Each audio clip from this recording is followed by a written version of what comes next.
Welcome back to Too Much Future, the show where we play through Fallout and talk about it. I'm Cameron. And I'm Michael. Oh, that really went up. It did. Your height. Whoa. He's. Is this real, Michael?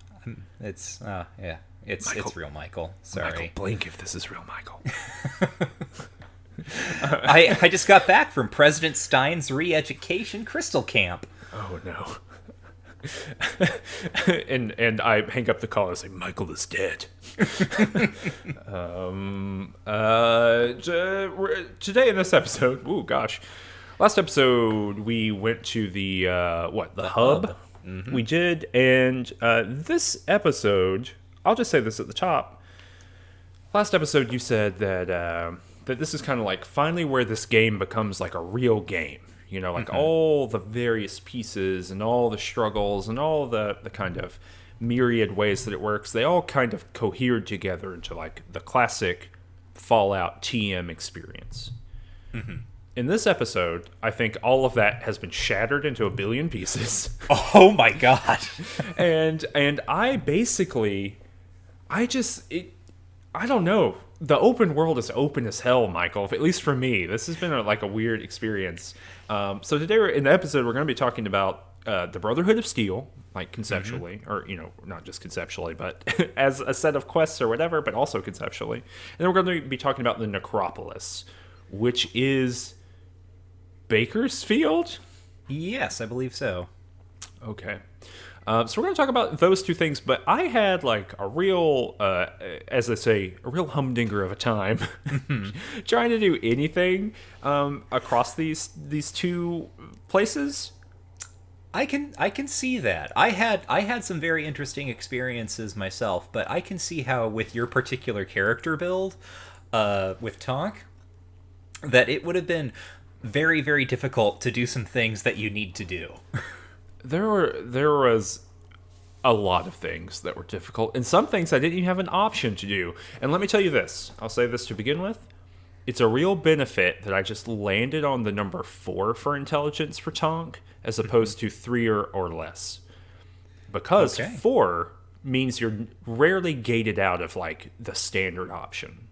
Mm-hmm. Apparently 3 means you're almost always gated out of the standard option.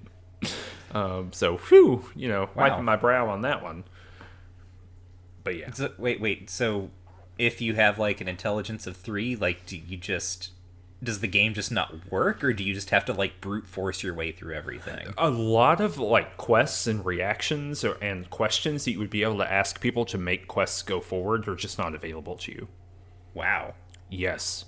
And I've had that happen to me a couple times in the game, and it's probably been in like the video on YouTube that people have been watching. A couple times I've taken like drugs in the game,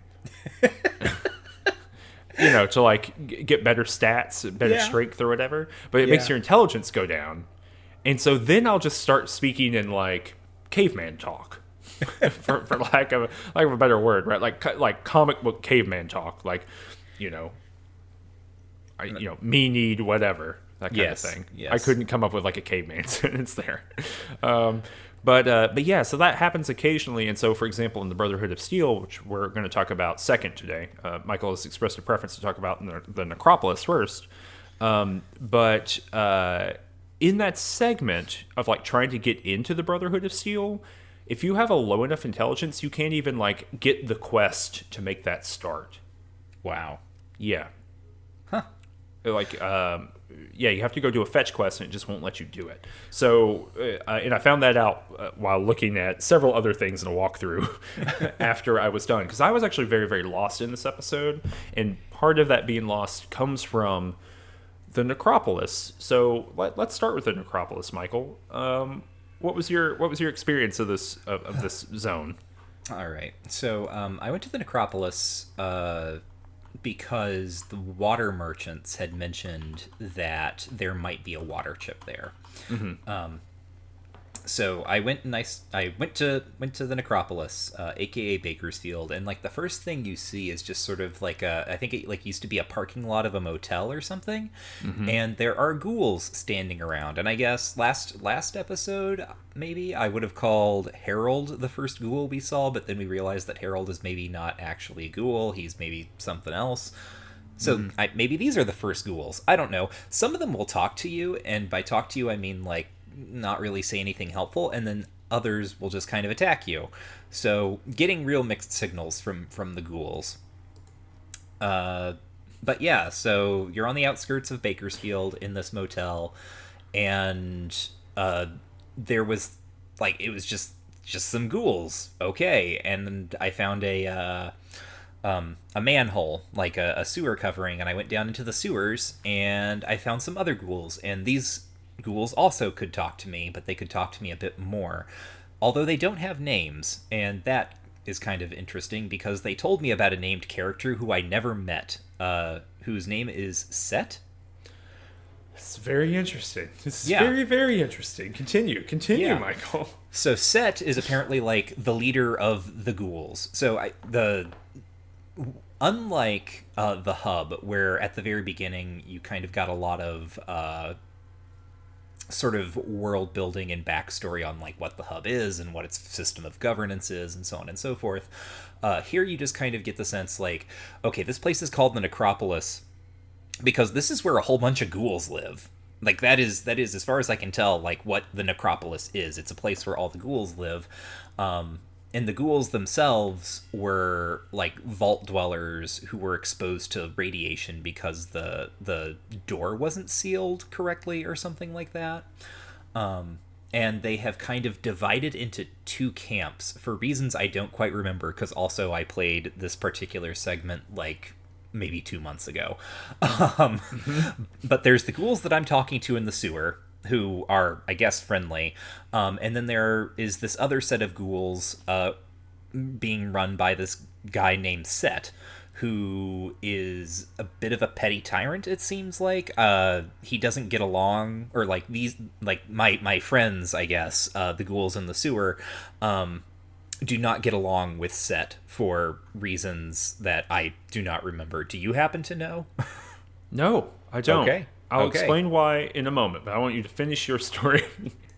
Well, so what happened next is I, asked around about like the water chip, and the nameless helpful ghouls told me that there was in fact like a waterworks in town, and like a water pump and everything, but it had been taken over by some strange elements who turned out to be super mutants.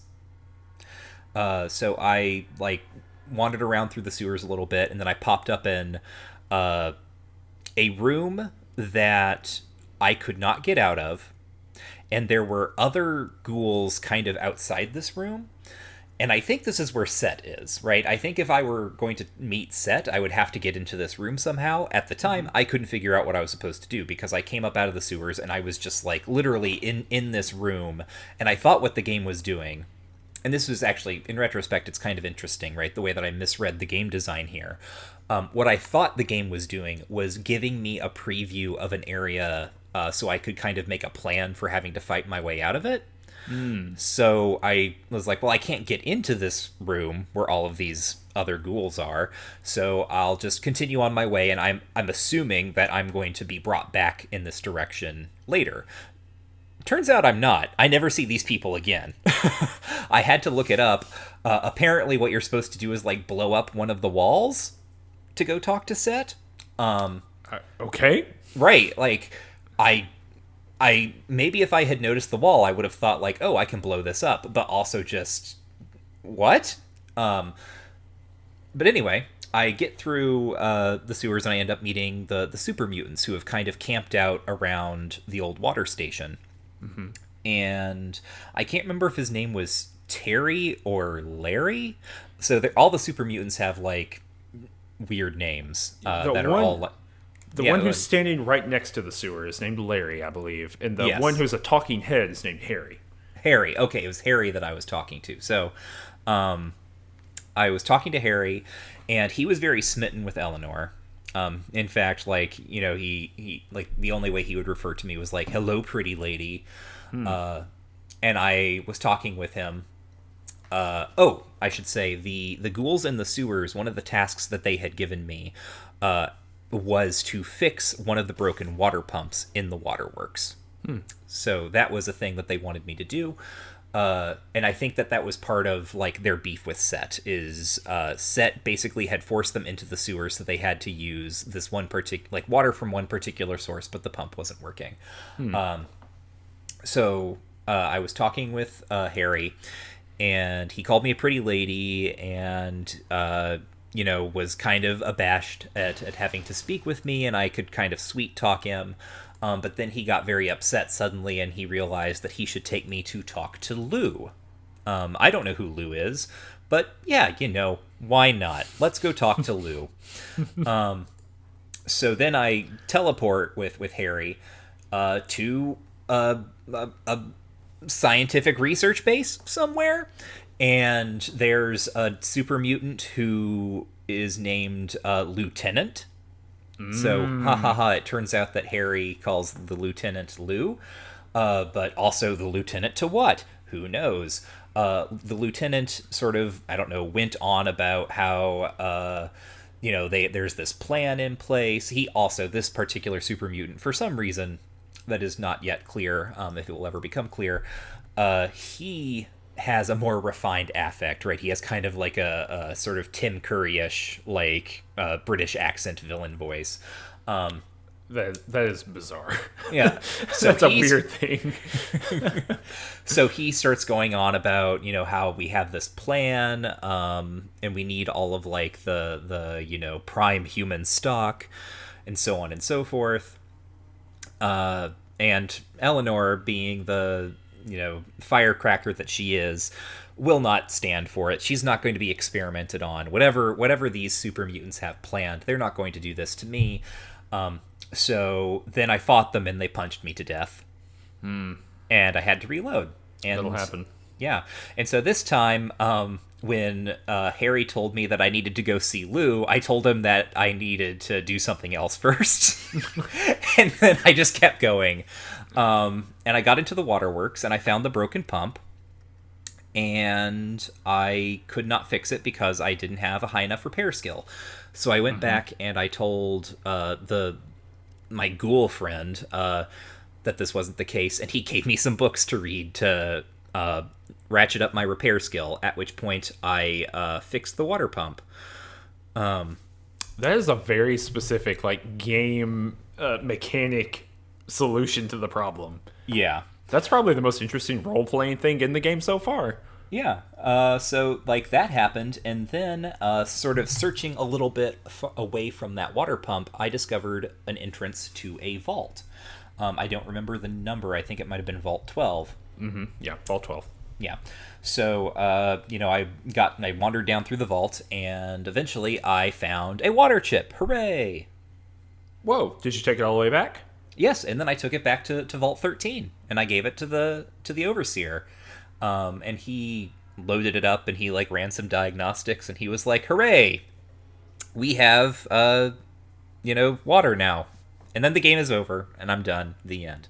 No, what happened next is the Overseer is like, "Well, congrats, we have water, but something is troubling me."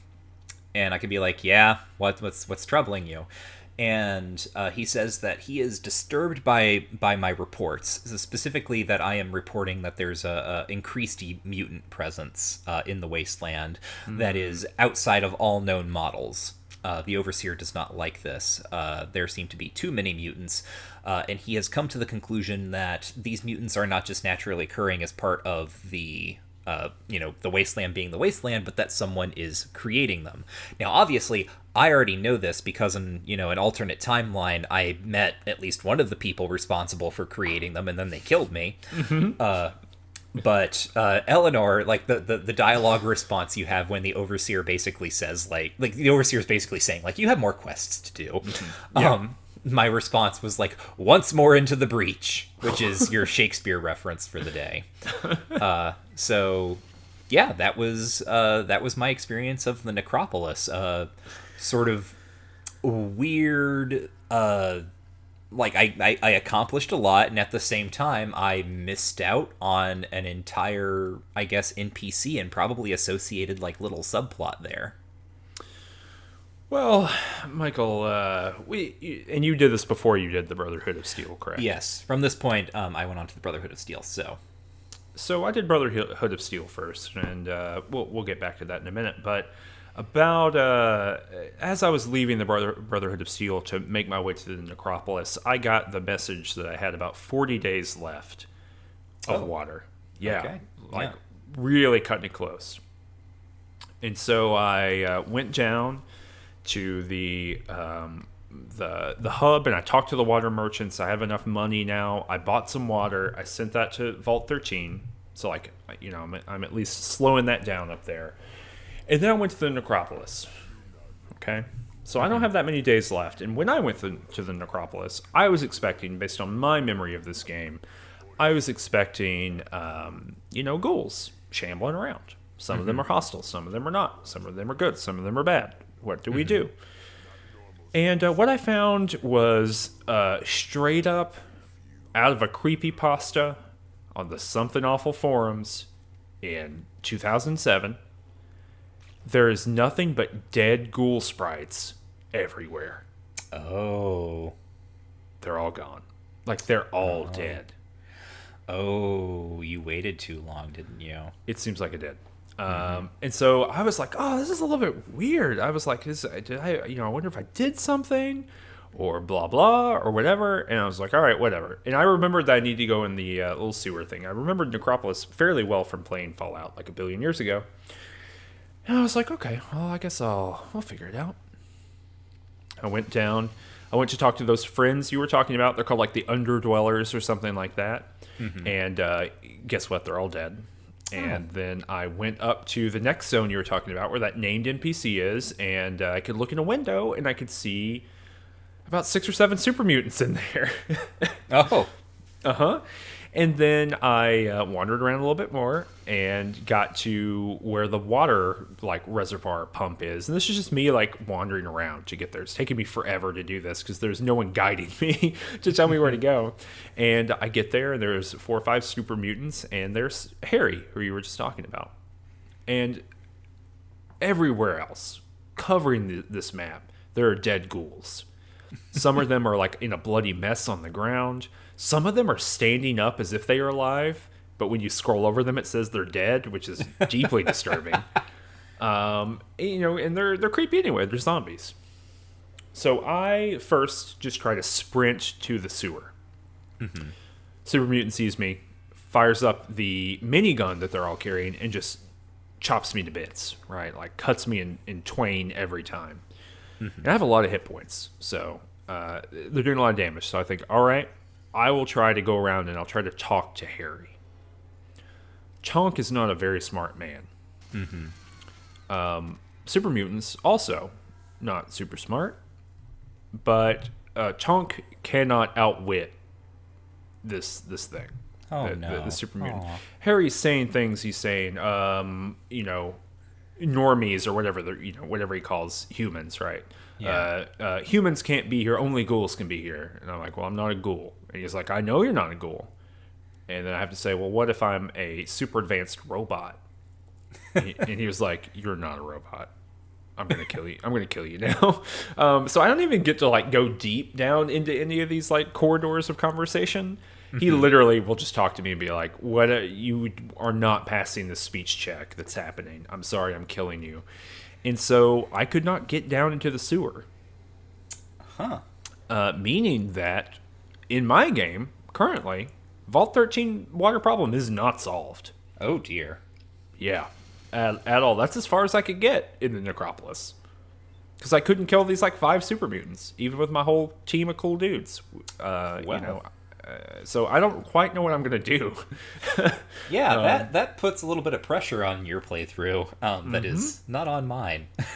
Yeah, but I think it illustrates something very important, which is that there is and I think we'll talk about this probably in our game wrap-up episode, right, where we kind of talk about the whole thing. But But there's some real bias toward intelligence in this game.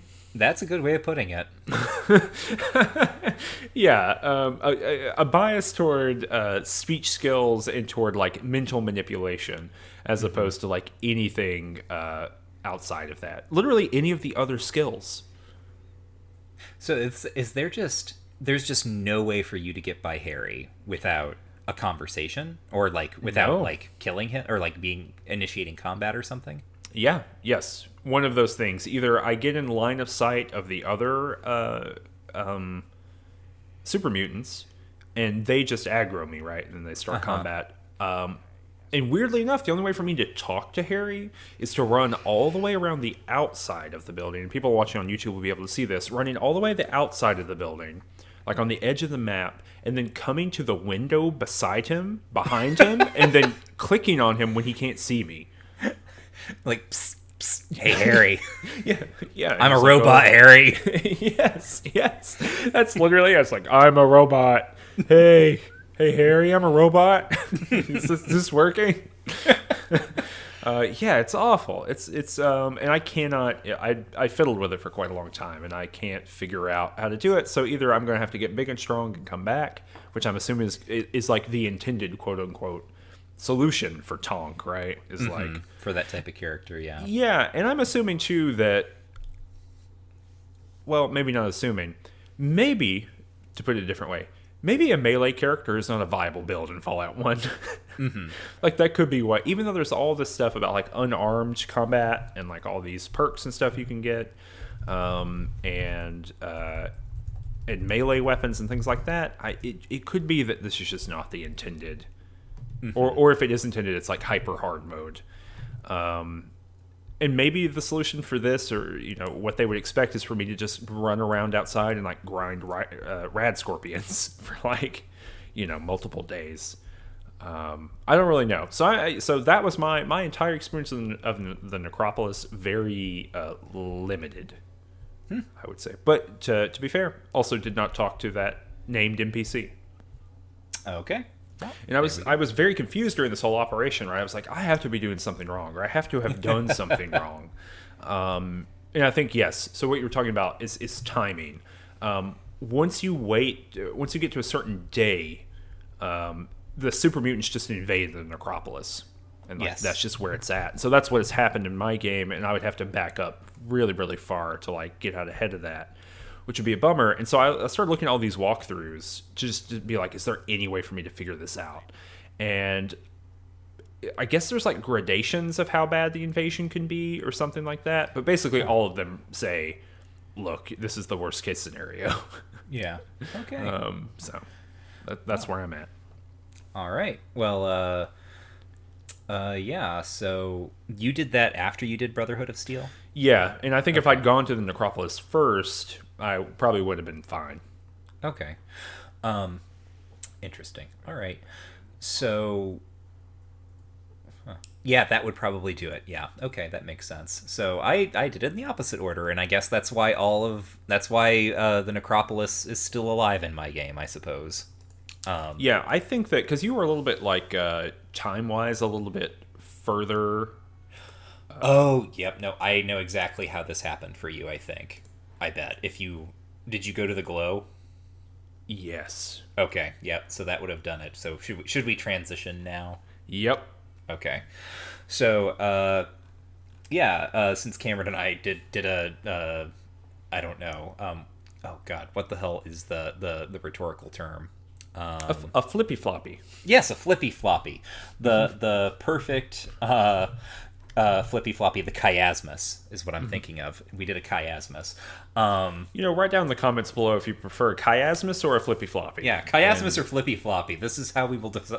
This is how the fandom will break. Our extensive fandom. This is the hashtag Team Edward hashtag whatever the other guy was of 2019. The other guy. Yeah, you know what I'm talking about. So anyway, yeah, went to the Necropolis, figured out that the lieutenant is making people into super mutants, and then unlearned that because it was an alternate timeline. And then I saved the vault, and then the overseer told me to go out and figure out like where all these mutants are coming from. So I wandered in the direction of the Brotherhood of Steel bunker, which we have heard about. It was marked on my map, and I believe we probably heard about it from that bard who was in Junktown, I think. I go to the Brotherhood of Steel, and it's just a little bunker out in the middle of nowhere, and there are these two guards standing out front. And one of the... So a couple of things happen, actually, at the Brotherhood of Steel that I think are interesting. One is I see much more clearly... someone brought this up in the Discord, and I don't remember who it was, and for that I'm very sorry, but someone mentioned that one of the designers on this game had mentioned that the novel by Walter M. Miller Jr., A Canticle for Leibowitz, was an influence on this game, on Fallout. A Canticle for Leibowitz is one of my favorite, if not possibly just straight up my favorite books ever. Like, just, there are this few makes books... a lot of sense to me. Does it? Does it really? Oh, yeah. Okay, it really does. What do you think about the sequel?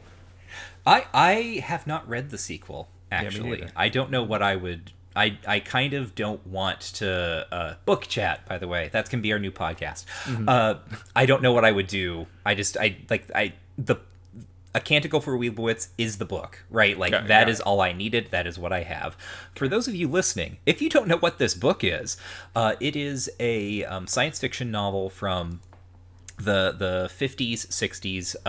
It is what they call a fix-up novel, which was very common in science fiction of that time, where a science fiction author would, publish a couple of short stories that were all kind of interrelated or part of the same setting or had the same central cast of characters, and then they would be reworked into an actual novel and published as such. So, like, Ray Bradbury did this a lot. Like, Dandelion Wine and The Martian Chronicles are both fix-up novels of a bunch of short stories.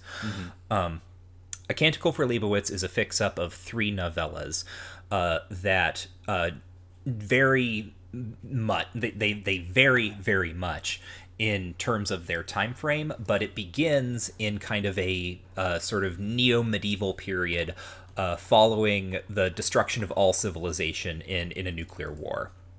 And then each sort of novella jumps forward about, give or take, like 1,000 years in history to show how society has progressed in some ways and also not progressed in others.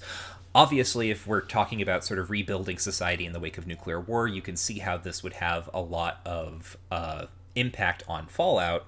But what specifically is really interesting about A Canticle for Leibowitz is that it is told from the perspective of monks at an abbey in the American Southwest.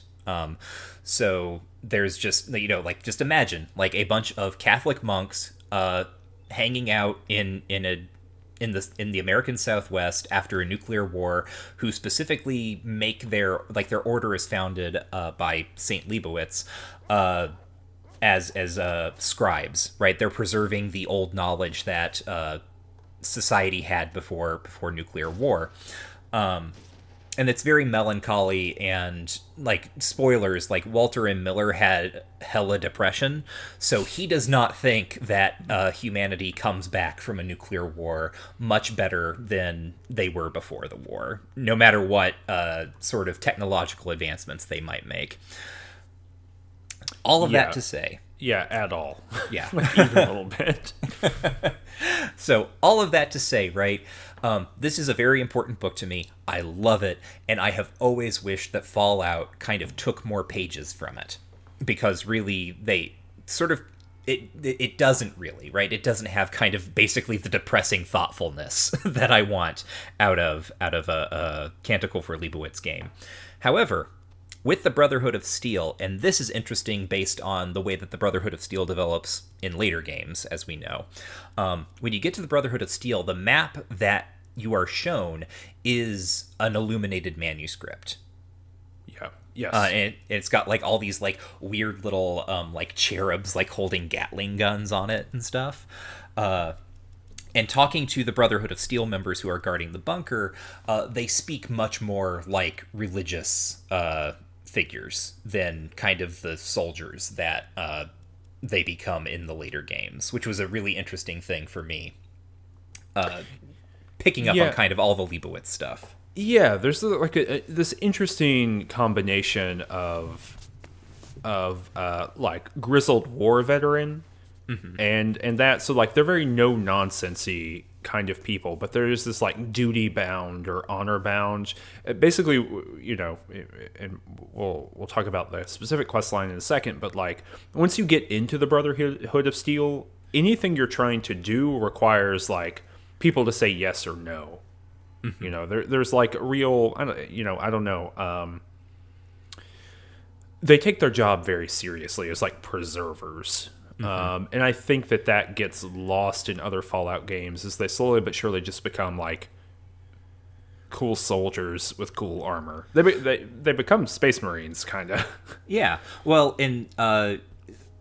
so later, like, we'll talk about this in a second, right? But you get a holotape from one of them, and he signs his... you find a dead, Brotherhood of Steel paladin or whatever at some point.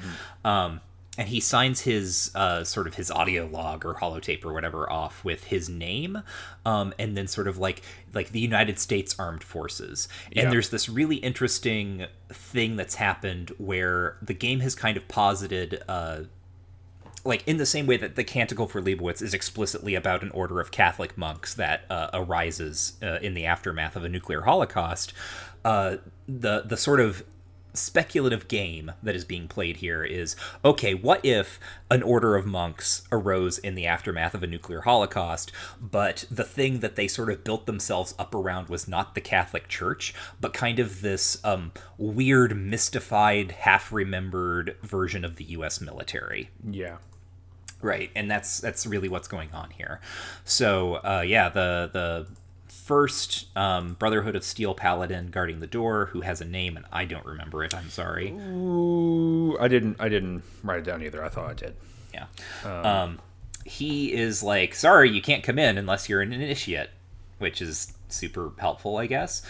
So you can ask him, like, so how do you become an initiate? And he tells you that you should go check out, like, there's a sort of like special quest that you have to do, right? You have to prove yourself to become an initiate to the Brotherhood of Steel. Well, what I really like about this is there's like some funny comedic timing to it. Yeah. Because he's like, so you want to become an initiate, huh? And you're like, yeah. And he's like, all right, well, hold on, I gotta go talk to my superiors to see what you're supposed to do. And he like, it fades to black and it comes back and he's like, all right, well, I talked to my superiors and it looks like you've got to go on the glow quest. Oh, and it's like you have to make your way to the ancient order.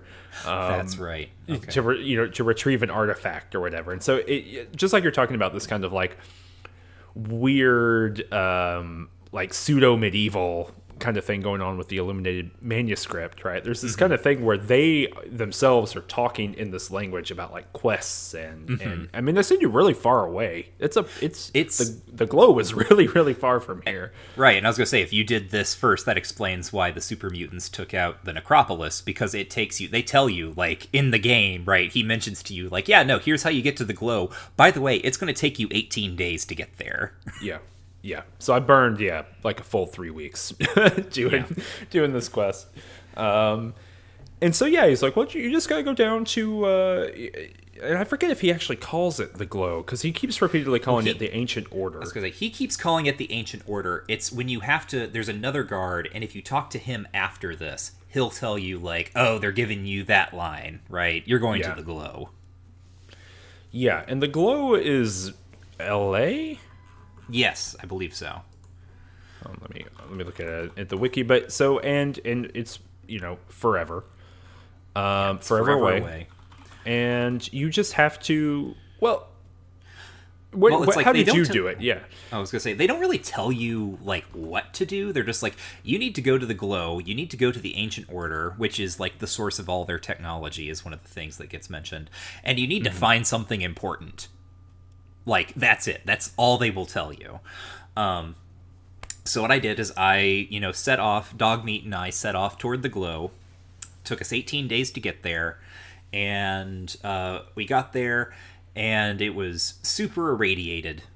because it is just literally the you go through the well, okay, so during my 18 days of travel across the wasteland, I ran into a like two like parties of rats. Whoa. I also tripped. That was like an encounter that I had. Is it like stopped as if I was going to have some sort of random combat encounter, and it like switched to the isometric like little wasteland tile where you normally fight your rad scorpions or whatever, and it was just like you tripped over a rough patch of like rock or something. This place could use some landscaping. That's weird. That's a weird then thing to do. And then I just kept going. And then I also got ambushed by raiders. That was terrifying because they all had Ian's character model. You will recall that I sacrificed Ian to the Deathclaw. So, like, for a brief second, right before I had read the little scroll in the bottom, and I saw that they were just generic raiders. I saw like half a dozen Ians standing around me, and I was like, oh no. Oh my god. Yes, but anyway, no, they were just raiders. So I get to the glow eventually. It's very irradiated. I have to pop some Rad-X so I don't immediately die of radiation poisoning. Luckily, dog meat's immune, I guess. Yeah, all dogs are immune to radiation. We know that. It's like the classic animated film. All dogs are immune to radiation. Yeah. Big part of my childhood. So there's just a big crater in the ground. Like, that's all it is. And I'm walking around this crater, and I'm like, what the hell is going on? What do I do here? Like, this isn't the Ancient Order. This is a hole in the ground, and I can't do anything with it. Well, that's the thing, too, is it's not just a crater, it's a hole in the ground. Like a punched-out hole. Mm-hmm. It's not like you might imagine a like nuclear blast crater, but it's not. It's just like someone got a big rock and dropped it straight down to the ground. It looks like it looks like a ceiling collapse more than like a bomb hit there, right? Which I think is maybe the case. I think I don't think you're like going straight into where the bomb dropped, but you're close enough that it's highly irradiated. Yeah. So I wandered around this crater, this hole. I had no idea what to do, and then I noticed that there was a beam sticking out into the hole, and I recalled your words from a million episodes ago. I don't know, 7-8 episodes ago, about always carrying a rope. Always carry a rope. I didn't have a rope, Cameron. Oh, so Michael, I told you. I'm sorry. So I had to walk to the hub, go to the general store there, and buy a rope. And then go back, buy a rope and a bunch of Rad-X, and a bunch of shotgun shells, actually, because why not? I was there. Then I go back to the hole, and I drop down inside, and I'm not really sure what the hell this place is supposed to be. It kind of looks like a vault.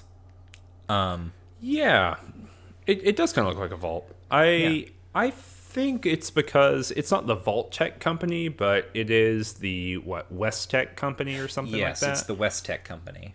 And so I wonder if like there, this is just what technology looked like at the time. But that's a good point. Yeah.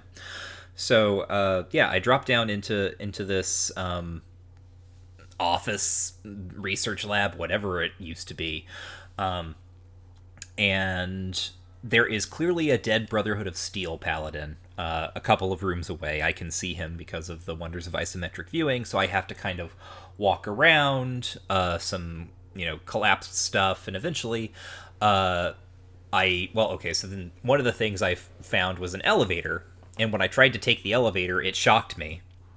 It like was electrified, I guess. So I was like, all right, well, whatever. And I walked around to the corpse, and I checked it, and I found a key card, which I just now realized how that was probably supposed to be used, because I did not do anything with it. And I found a holotape on the Brotherhood of Steel Paladin, and when I picked it up, the little text scroll said, "This must be what the Brotherhood sent me to find," which, cool. There was also a computer terminal next to this corpse, and I could... Well, so it says that the power is out in the building, and I cannot restore power from that terminal, but I can turn off or turn on the emergency power. My immediate thought was like, oh, this doesn't make any sense at all, but I'm going to turn off the emergency power so the elevator will stop shocking me, and then I can take the elevator, I guess. Weirdly enough, I did this exact same thing, but I did not know about the elevator. I was just like, yeah, I'm turning that power off. Boom. So, no, it turns out when you turn the power off, the elevator doesn't shock you, but also it doesn't run. And I just realized that the yellow card that I picked up from the Brotherhood of Steel Paladin, I was probably supposed to use on the elevator in some way, and it did not occur to me because I am so far evolved beyond Fallout's petty requests for me to open up my inventory, choose the card, and then use the card to click on the elevator. This primeval technology. Right. So anyway, like that was about as much as I did there. I read the holotape from the Paladin, and he and a whole bunch of other Brotherhood of Steel soldiers or whatever had been sent down into West Tech to do some investigation, and then they all got like irradiated and killed, like surprise. And that was kind of their story, but that was what I was mentioning earlier when I said that he like signs off as like with his name and then like the United States Armed Forces or whatever, right? To, like they've adopted the U.S. military as kind of this weird fraternal order that they're all a part of. Yeah. Well, much like in other scenarios, Tonk had to brute force this bad boy a little bit. So, for whatever reason, going to various general stores across the wasteland, there was no Radix for sale. Huh. Yeah. There was the other one that rad away, maybe, or whatever. The thing that just, like, removes 25 radiation from you. Yeah. And so I bought one of those. And I ran all the way to the glow. And luckily, I remember all of this like really well from being a kid and dying here, I think, 1 billion times.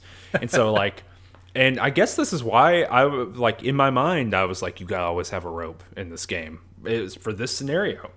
So I throw that rope on that beam. I go down in there, and I'm being irradiated at like a maximum rate because I have no radiation resistance. And I sprinted all the way down and all the way up. And got the thing, and then ran back to the top, and then ran out of the glow without dying. Thank you. But here's the thing. So you know how you, as you were traveling overland, and you tripped, and it like brought you into the isometric view? Yeah. So in my game, it was like I travel overland for like a square, and it would bring me into the isometric view, and it's like, you're vomiting blood.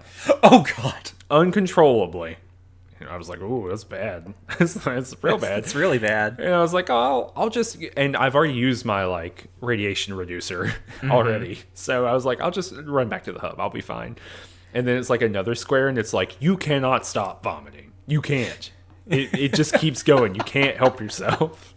And so I just like used a couple stim packs and like kept going. And yeah, so I was like at maximum radiation before death for a long time. For like 18 full days. Like, good job, Tonk. You made it through with maximum radiation poisoning on a 2-week journey through the wasteland. Yeah, he did it. But got back to the Brotherhood of Steel, and the Brotherhood of Steel is like a spaceship on the inside. Yes. Like a straight up spaceship.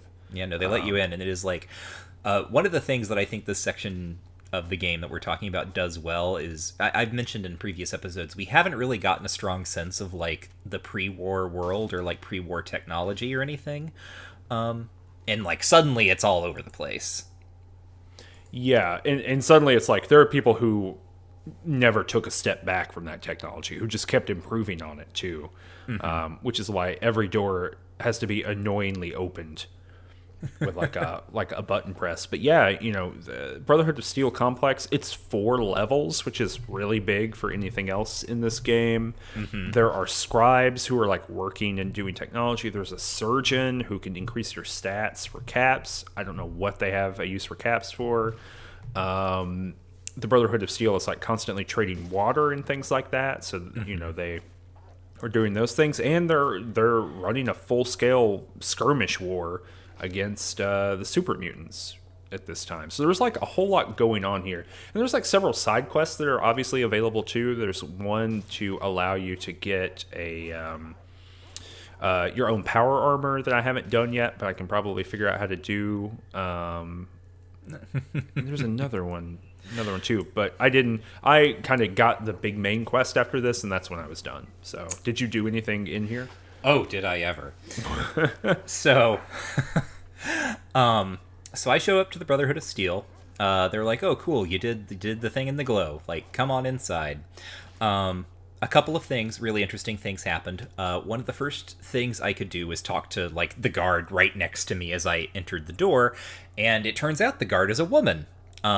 Which, like, she's not a talking head or anything. This is completely through, like, dialogue. Because, like, basically, like, one of the first things I can say to her as Eleanor is, like, it was something like, you know, it's good to see, like, it's good to see that, like, women can join the Brotherhood of Steel, too, as initiates.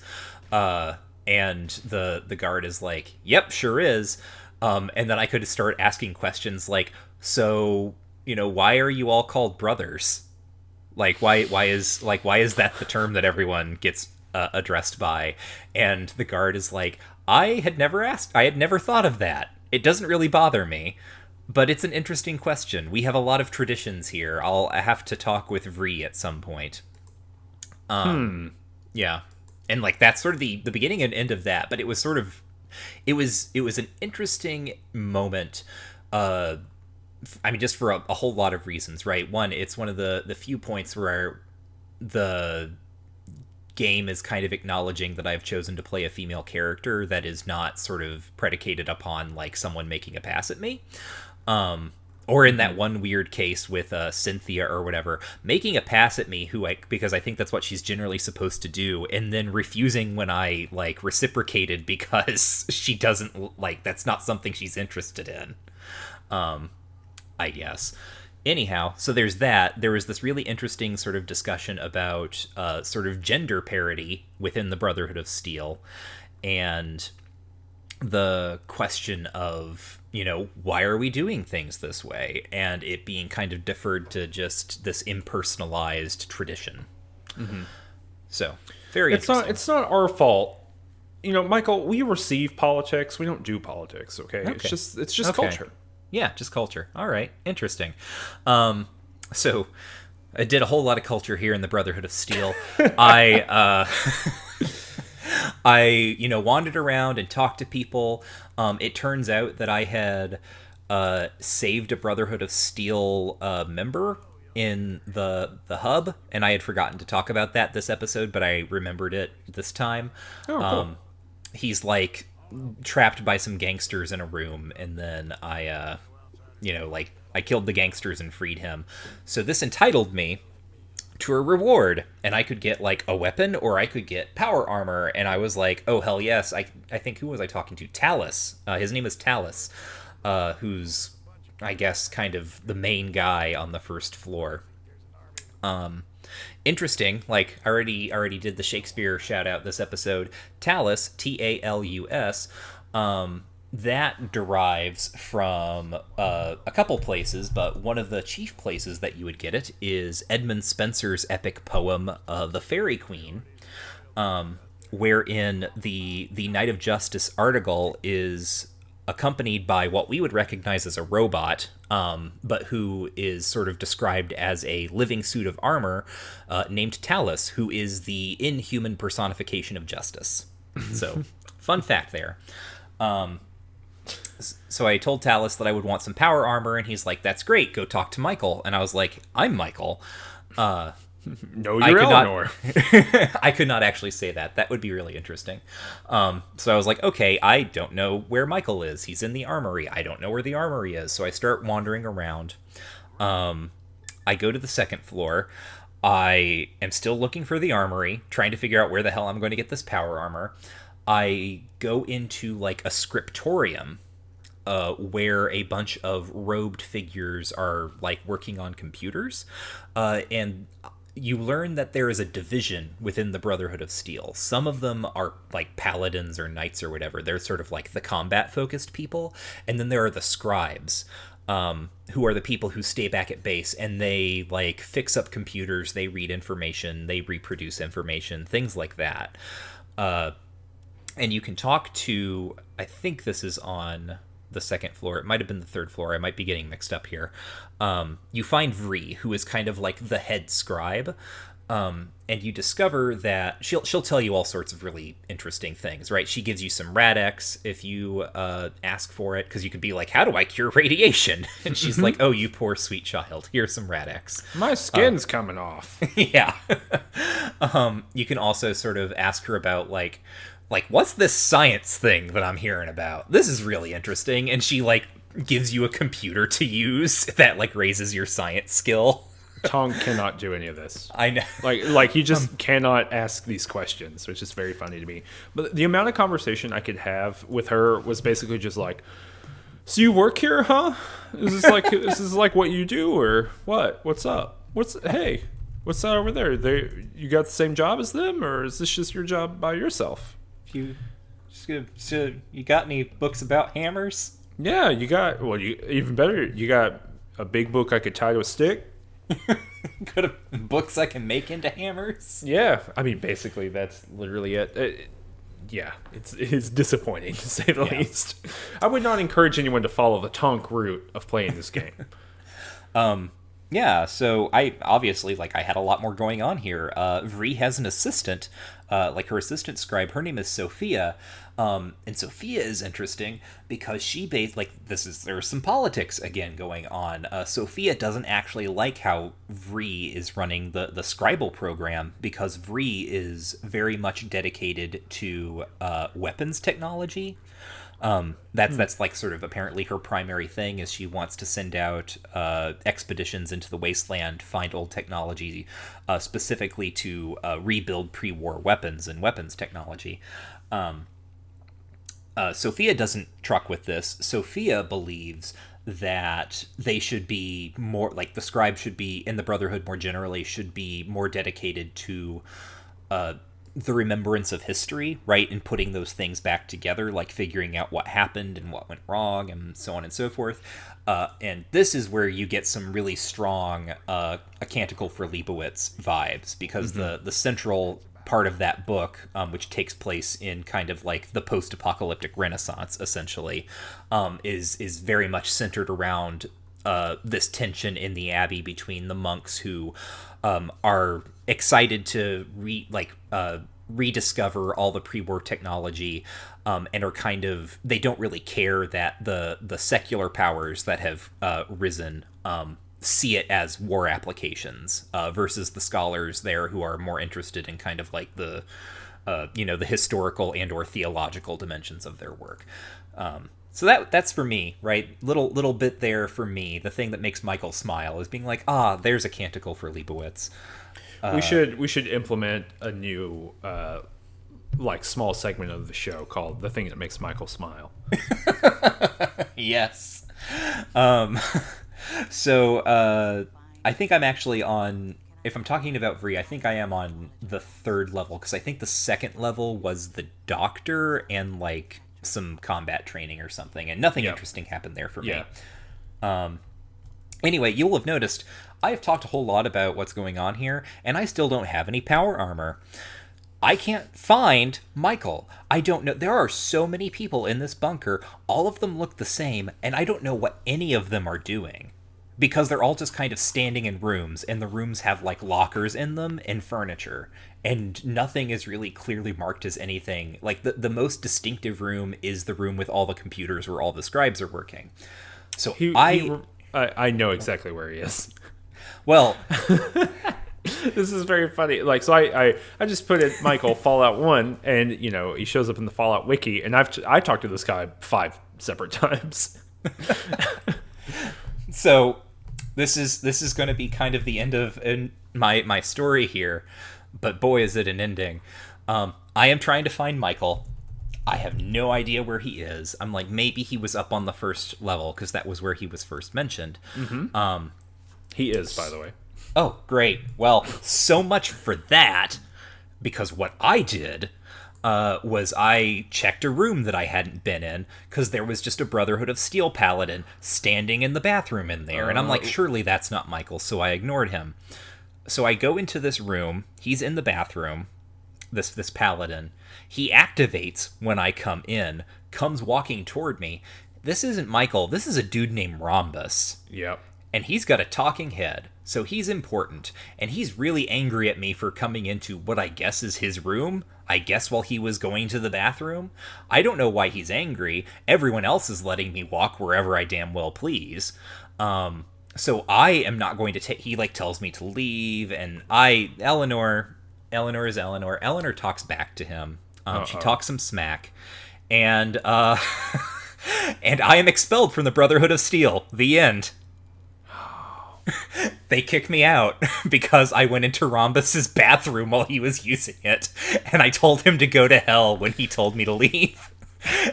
And so I am now expelled from the Brotherhood of Steel, and if I talk to the paladins who guard the door, they just tell me, we don't like your kind around here. Yeah, because you're the bathroom invader. You're bad. Let people go to the restroom in peace, I Michael. did not even get the power armor. And I had a moment where I was like, I could just reset. I could just load up an old save and, like, keep going. Right? I could, like, ignore that and I could get the power armor and keep going. But I have said before on this show, I'm only, reloading in cases where, like, clearly something has gone wrong and an entire town has aggroed me.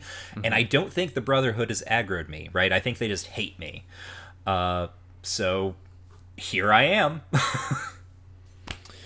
Lord. We did not. I talked to some people, but I really went to the bottom. I talked to a guy named John Maxon, who's like the leader, but he's like the military leader because the Brotherhood of Steel is like controlled by the elders, right, or something like that. Oh, I bet this is all the stuff on the 4th floor that I didn't go to because I wanted to get my power armor first, and then I got expelled. So yes, this is all on the 4th floor, and so you can do some chatter. I think Maxon shows back up in Fallout 4. Did you play Fallout 4? I have not played Fallout 4, actually, okay. No. I believe there's like some actual canonically kind of stuff going on here in the later Fallouts that in the Brotherhood of Steel there that hinges off of this. But point being, I think a Maxon descendant shows up in Fallout 3. I think. Yeah, for some reason I remember that being the case, but I don't know. People can tell us. We'll get there eventually. But and we actually don't have that much Fallout 1 left to go either. But anyway, so I talked to him and I was like, hey, here's what's up. I went and got the thing. I've seen some super mutants. Blah blah blah. And he was like, yeah, somewhere up north, there's an army building. I need to know about that. So if you could help us out by going in, doing some scouting around and just figuring out what the hell's going on, come back and tell us about it, then we can go and either assault it or blah, blah, blah, whatever. So that's like the next big major quest for me. I guess you're just like trying to fix the world in a generic sense, but I have a very concrete, go and scout out where the hell the super mutants are coming from. And then they were like, hey, you can have some equipment to do that. And so I chose a weapon. I didn't get an option of power armor. They gave me an option of weapons, and I got a chainsaw sword, which is very cool. And it like hits for like 40 damage in one whack. Nice. So I'll at least be able to fight super mutants now. But yeah, that's where I left it. I want to try to get some power armor, but I didn't pursue that for this episode. Maybe I'll do that next episode. I'm going to look up and see if there's a way I can get power armor now that I have stumbled into the Brotherhood's bad graces. Yeah, I mean, you might be able to pick it up off of someone, but... I did experiment with this. I saved my game after I saved my game and then I killed the guards to see if I could steal their power armor. You can't steal their power armor. Yeah, I didn't know that. But maybe there's I don't know. We'll find out, I guess. I will say the first time that I talked with Maxon, he was like, why don't you go do this recon mission, blah, blah, blah. And I was like, oh, I'll definitely do that for 1,000 caps. And he was like, you ungrateful child, and kicked me out of the Brotherhood of Steel for demanding too much money. So I reloaded on that one. That one didn't feel like it was narratively worthwhile. But yeah, that's where we're at. I don't know what we're gonna do next episode. We're just gonna finish the game. I don't really know, because I did not get really the prompt to go investigate anything. I just became persona non grata. We only have 2 areas left in the game. Okay. I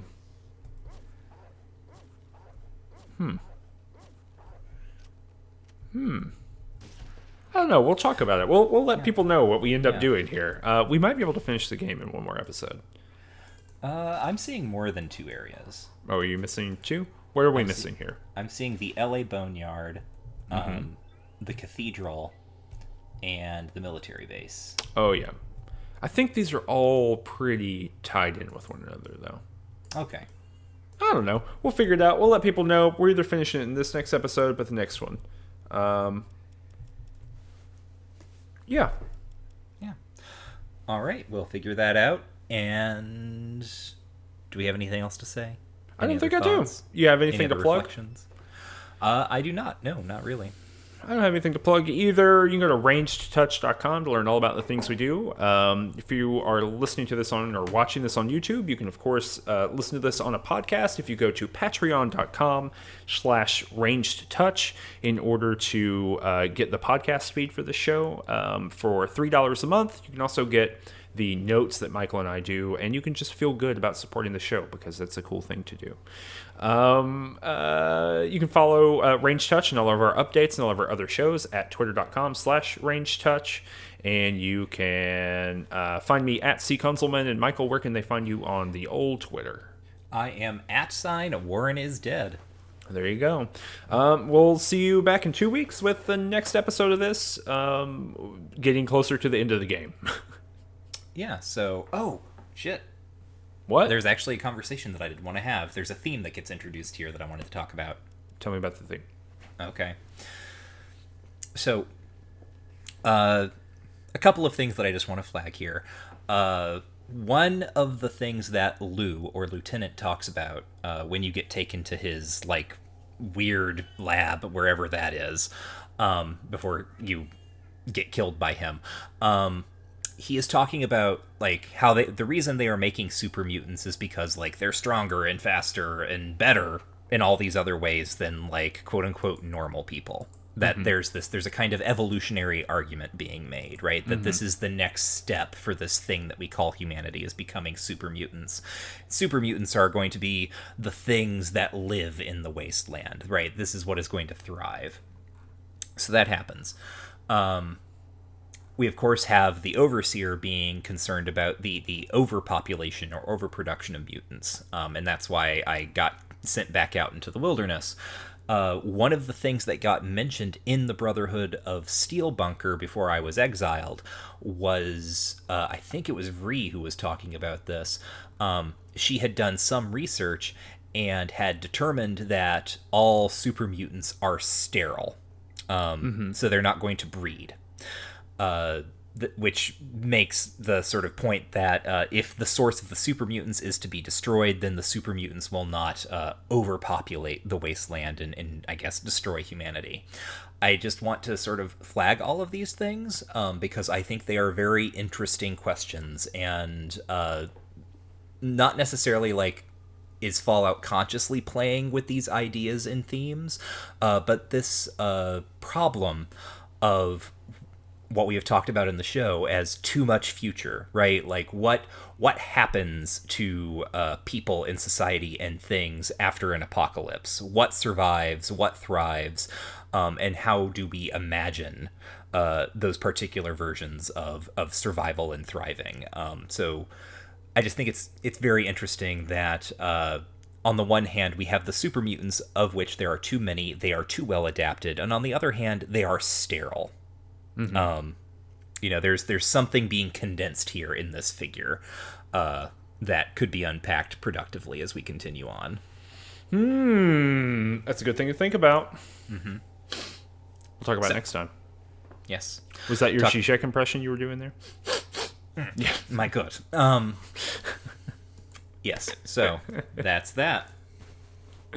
That's great. Okay, well, next episode we'll have more stuff. We'll talk about super mutants even more, I bet. And either we'll finish the game or we won't. Until next time, war never changes, but Fallout sure does. Still feeling good about it? Still feeling good. I love it. It's great. All right, good. Everything changed when the bombs fell, except for